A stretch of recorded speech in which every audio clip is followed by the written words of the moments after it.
a webinar and they're just like, hi, everyone, and welcome to the Real Estate Hack Factory with my friend, Johnny Moe, Mr. Moe. How you doing today up there in New Hampshire? bro, I can't be any better. Really? So, the great news just keeps coming, and I create my own reality and, just stay positive, focus, and live with gratitude. And I mean, I just keep being blessed. So yeah, I can't do any better. What's the alternative? Being angry? Yeah, well, there are some of those people out there, and they nicknamed one recently. Karen, I guess, is her name. There's lots of Karens out there. It's funny, actually. I was doing a different show. I was doing a local show yesterday, and I had a local influencer on, and she has this dynamite new Facebook group, and it's grown to like almost 30,000 people in like 6 months. It's incredible. Yeah. And there's someone so jealous of her, they created one, the exact same name, but at the end said Karen version. So they could all gripe because she wouldn't let griping happen on her group. I don't blame her. We try to keep that to a minimum in anything that I'm involved into. Yeah, no, it is that way. But, there's a lot of reasons why people are Karens or they gripe or they're angry. And today, hopefully our chat will kind of help some folks not be so angry anymore and get things kind of figured out because, being a real estate agent, it's not an easy thing. And, when they start out, most start out, they really don't know what they're doing. They're grasping at a lot of straws. They're trying to get a lot of things figured out. They don't usually have a lot of support. But if they went about it in a systematic way, then the chances of survival, just survival, never mind making it, increases 100-fold. Mm-hmm. And, we were talking just before, in my opinion, even if you've been in the business 3 years, you're still new. Once you've gotten past that 3-year mark, you've probably made it because that's when most will really just kind of wash out. Okay. They can't afford to do it. It's too frustrating, too time consuming. Family doesn't like it, all kinds of different reasons. But if you make it past that 3-year mark, then you're doing something right, but you could still make your business better. And that's really what we're going to be talking about today is your business as a real estate agent. And that's what you need to treat it as.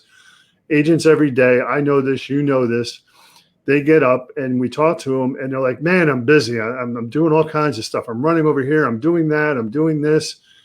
And you're like, did you make any money today? And they're like, no. I'm like, well, that's not really being busy. Going into your office. Oh, it's not being productive, though. And you got to identify that, I think, right off from the beginning. You can spend your entire day being busy and not accomplish a damn thing. Right. You're shuffling papers around. Mm-hmm. You're chatting on the phone with friends and family. You're hanging out by the coffee machine. Maybe you're jumping on a webinar or whatever you're doing. And if you're an employee, that's perfectly fine. Yeah. But, every day in this business, you have to get up and have someone hire you again every single day. You need to get hired every single day. Well, you got to ask yourself the question, would you hire you? Yeah, that's probably the best question to start with. Would you hire you? Yeah. And, still, even after 20 years in the business, I still get questioned by clients, why you? And why should I hire you? And if you don't know that, if you can't answer that for yourself right from the beginning, how are you going to answer that for a client? Right. Yeah, and I think it's way deeper than anybody will ever scratch the surface of this today. First of all, NAR doesn't give a shit about you. Okay, I'm going to say it that way. You're a member. They collect your check. That's it. They're not there to save you or anything else like that. They're a lobbyist group. So let's get them out of the way right now. Put that to bed.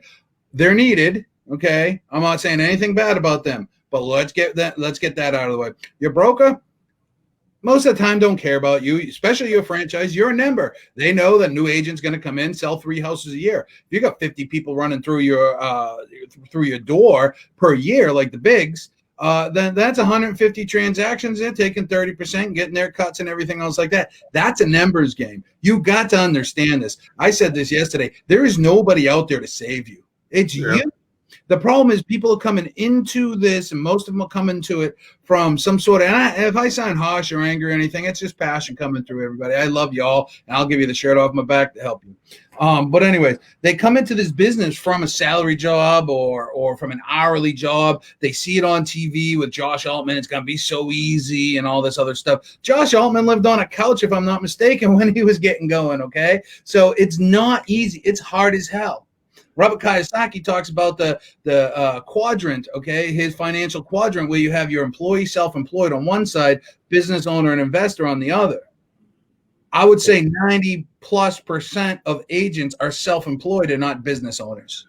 Yeah, well, you're absolutely right. And something that I've seen, it's become more and more apparent over the years. It's the agents that have actually hit rock bottom. They couldn't go any further. They're living in their car. They have no money. They don't have a choice but to make it. And, perfect example, Ricky Kruth. He's one of those guys. He had a great career in the beginning. Yeah. And then he blew all of his money. He ended up going back and working on an oil rig, right? And now Ricky is he's not ashamed to say this to people because it's real. I can tell you too. And it's like so unless you face that, those obstacles, number one, you don't appreciate it when you start making it, okay, or if you fell back down. But the other side of it is, you got nowhere to go but up. And that's, again, kind of, what we're going to be talking about, some of the building blocks, getting your business up and running, agents and even agents that work in my brokerage, I try to counsel them on this all the time. And one of the first things they probably really need to do, and of course it's different state by state, but most of the states allow individual agents to incorporate or become an LLC. And that's really the very first thing to do. Now, I'm not an attorney, I'm not an accountant, and I tell people that but I can tell you from my experience what I see agents doing, and I do it personally myself.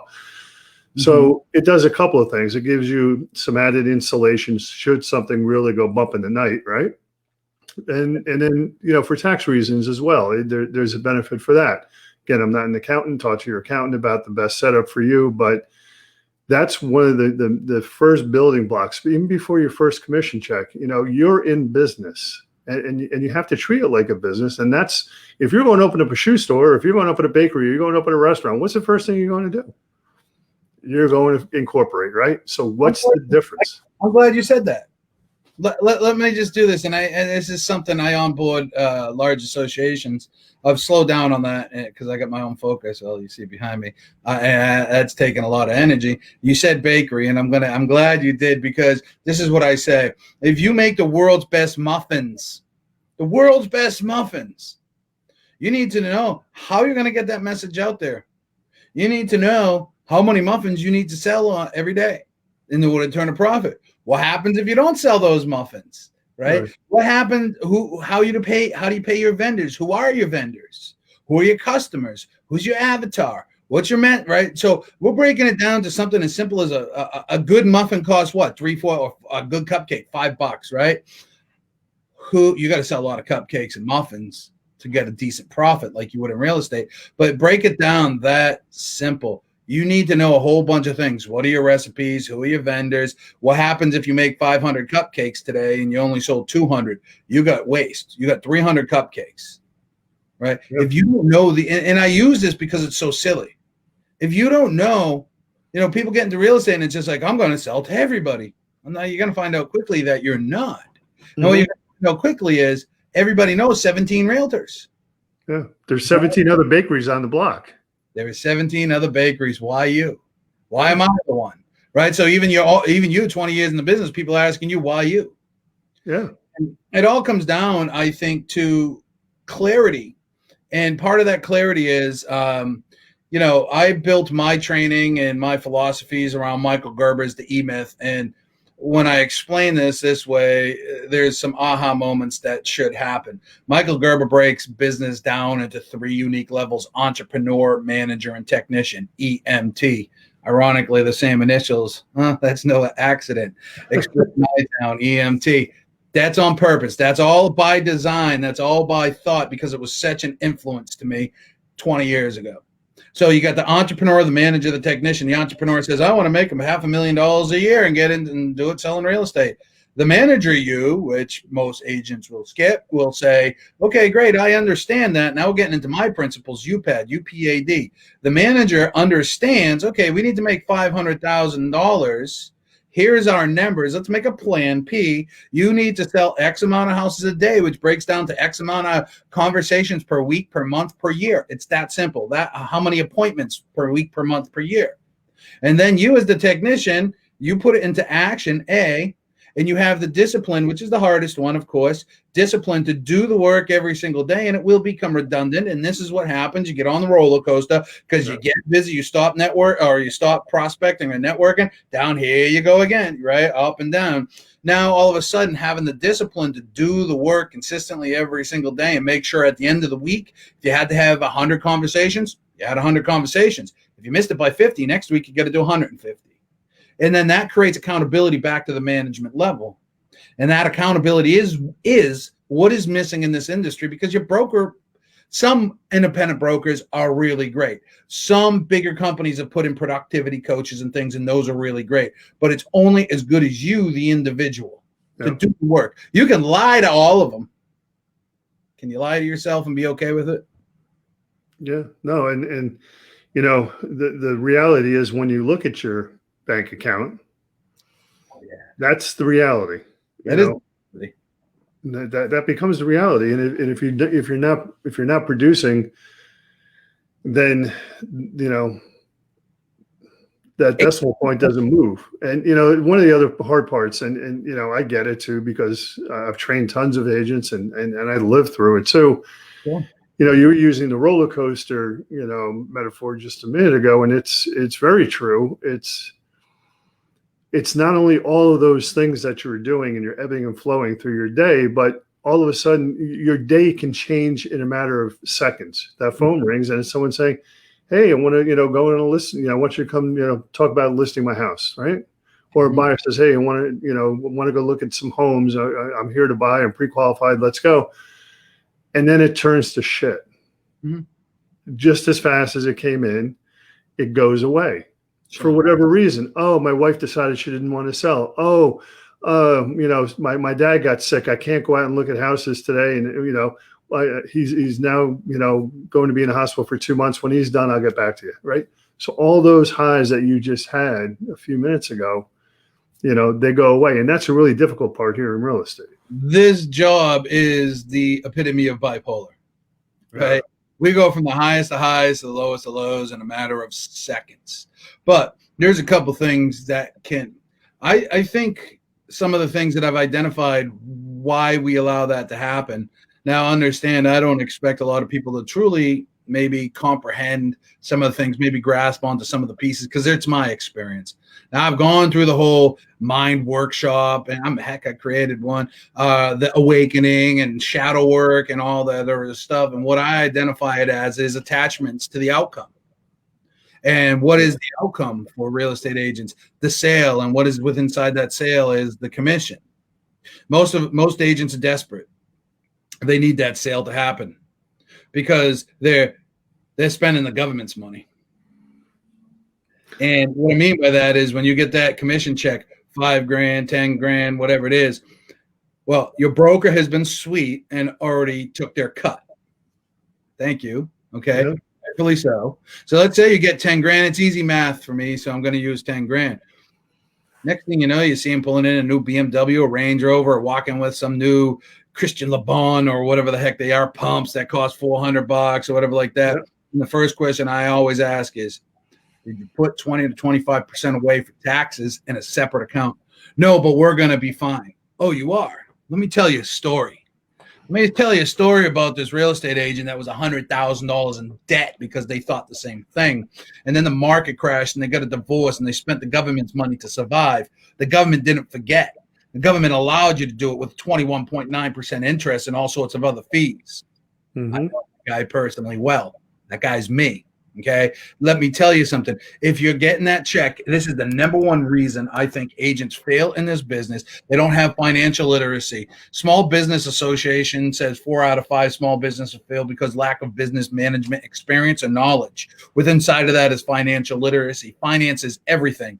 It is the fuel that drives the boat. The boat is absolutely useless. The aircraft carrier is absolutely useless without energy, without fuel. Okay, so they're desperate. We talked about that. They don't have business management knowledge or skills. You know, they don't even comprehend gross commission versus net commission. But the reality of the fact is they're not breaking their commission down. And this is so important that Michael Michalowicz wrote a book about it. And I would suggest everybody reads it. But you got to pay yourself first and foremost. Grant Cardone calls it, I'll buy whatever I want as long as it's in my 40%, because 20 to 25% should be going to taxes. The more you make, if you're in a state that has taxes, you adjust closer to the 25%, maybe 30%. Yeah. That's for you and your accountant to discuss. 20% should be going into your separate dedicated, or staying in your separate dedicated business account. 15% should be going into a rainy day account, a savings account, account, right? Something to save you, a safety net. And 40% is what you get to spend your personal bills on.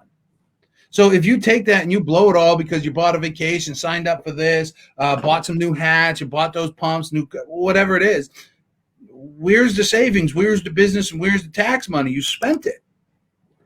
You spent it. So when your money comes into your business account, you said LLC, and I agree with that. Check with your state laws, your CPA, and your attorneys. Your money comes into that business account. You should be having your tax money go into an account that you're not going to touch. And if you're not disciplined, then send it right to them. Then you should be having your money go directly into a savings account, and then your money going into a personal account. You should have a business account and a personal account and several sub accounts. Yeah. Not break it like that. You're looking at it. You're going to mind mess yourself by saying, well, I can afford that vacation. I got 10 grand, but you owe 9 of it to the IRS. Yeah. I see it all the time. And it's an unfortunate thing, and that's what we're talking about, is the mindset. You know, to understand that you're actually running a business, you have to do that. Now, you know, you're not in a business like a bakery where you have to collect, say, sales tax. You don't have to do that. They've tried to do that a few times. They've beaten it back, but you don't have to do that. That's an added headache if you would have to do that, but that's something you don't have to do. But to be disciplined, to get that money put away, so you can pay it at the end of the year, or as you mentioned, even when you get it quarterly. You know, I pay quarterly taxes when it's really simple. And, you know, of course you don't want to overpay, you know, because I don't like to give the government an interest-free loan. You know, that's the funny part, is that if you owe them money, they're charging you interest. If they owe you money, they're not paying you interest. You know what I did? I believe in leverage. I was mentored by Kevin Harrington 3 or 4 years ago for a weekend. My mentor, who was my mentor at the time, who was a Wall Street maven, CFO of the second biggest funds company out there and stuff like that, introduced me to him at a special investor camp, an entrepreneur camp, if you would. And he said, leverage is the number one thing. And I agree with him. And my business has always been built upon leverage. And the very first person I think anybody should be hiring is a bookkeeper that's connected to a CPA. My CPA offers this. He also does money management, so once or twice a year, and that's part of the home office that affluent people will have. They'll have their financial planner, their attorney, and everything to guide them through loopholes and protections of their monies and things. But the first person anybody should have is a bookkeeper. See, you get paid. Everybody should figure out what their time is worth. I got mine calculated at $500 an hour. So I need $500 an hour. Why am I going to do? I can pay my bookkeeper $50 an hour, and she's going to do the books better. I get a P&L every single month, and when taxes come, it's simple. So what I did was I said, you know, I had a couple of good months. I said, great, I'm going into the LLC now, and I paid myself a weekly paycheck, $1,000 a week. Taxes were already taken out like an employee. I knew each week I was getting my check. It was $1,000 clear, so it was like $1,500 that I paid myself each week. But they took care of it all. Yeah, and this is something you need to be cognizant of as well. This year, you know, we've had such a cluster of a year. Okay,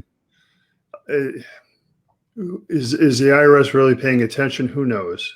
Yes. But you have to. It's written into the tax code now, and we have to actually thank the CPAs for this. I learned a lesson on this one, and then the CPAs are the ones that screwed this up for everyone. Okay, but we now actually have to pay ourselves a salary if you have an LLC, but they don't say what it has to be. Okay, they don't give you an amount. They have to say it should be representative of the work that you do. Okay, so the CPAs used to do this all the time. They're independent contractors, right? They own LLCs or multiple LLCs, and they would make $500,000, in the year, and they would just claim it all as distribution. Okay, they weren't paying any income tax on that. Okay, because they weren't paying themselves. So the government, the IRS, has changed that now as part of the tax code. You have to pay yourself something. If you don't, you're just setting up a big red flag for them to come knocking on your door saying, wait a minute, how'd you have distributions of $250,000, but you didn't pay yourself a dime? Yeah, and there's ways to completely minimize that, and you got to pay something, and you should. It's only right, to get it down to zero. But you can lease your vehicle back to yourself from the, or you can lease your vehicle to a corporation, C corp. I leased a vehicle, a home office to that. I also have workman's comp, so the moment I leave my house, I'm covered. So this is why you need to think like a CEO, right? I see a lot of people out there, they got these great titles on their business cards, but all they are is a salesperson. Yeah. CEO is upstream thinks. How do we avoid this issue before the issue comes up? How do we protect ourselves? And one of those things is having your team, your CFO with you. One of those things is having an administrative assistant, having these people around you.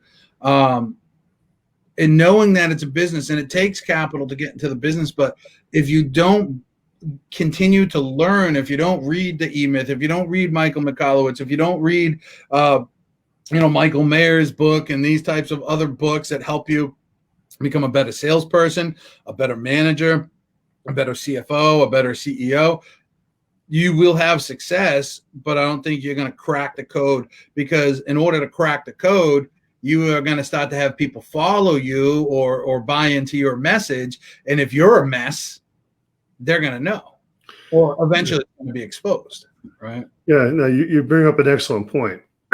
And I see so many agents just focus within the industry for their learning. Okay, they're not looking outside of the industry for learning. Okay, they're not reading business books. They're not reading books on sales and things like that. They're too engrossed in, well, this guy's selling this course about real estate agents, learning this and this and this, X, Y, and Z, and that's great, but that only applies so far. You have to go outside of the industry and learn from the outside folks about really running a business, about how it's structured and what the protocols are and how to survive it. Even building what I am, I talk to my team all the time. This is number one. The customer cannot have a difficult experience. I don't care if we do, right? If we have all the chaos behind the scenes, as long as they don't, right? Yeah. We're not going to put that on them because y'all want to be lazy or y'all want to be, have this easy thing happen. There is no easy. If you want to be successful, there ain't a person that ever played in the Super Bowl. There ain't a person that ever played in the NFL who had an easy workout. Yeah. You want to achieve big things. You got to do big things. I mean, I look at it this way. If Tom Brady needs a coach, okay, or has a coach, I probably should have one too, because I'm nowhere near a goat, right? I'm more like a boat. I'm like a goat. Quarterback in the NFL has a coach. You know what I mean?